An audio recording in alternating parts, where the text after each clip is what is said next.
राधेश्याम नक्सेला श्रावस्ती पूरे दिन आनमगढ़।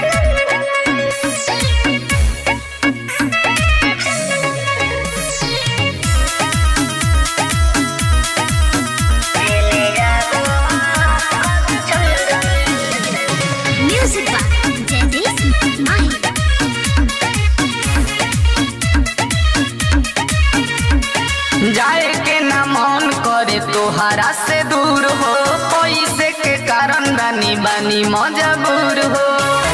सुनो जाए के ना मन करे तोहरा से दूर हो, पैसे के कारण रानी बानी मजबूर हो। नहीं जे कमाईब तो कहाँ से खियाईब, करब याद तोहे हरदम।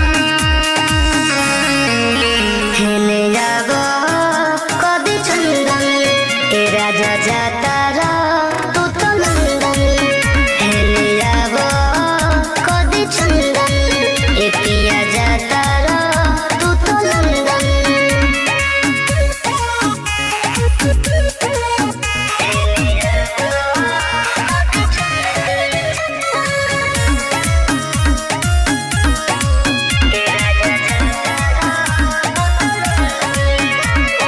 चल जाइब बाहरा तो कटी कैसे रतिया, याद आई कोई तोहर मीठी मीठी बतिया।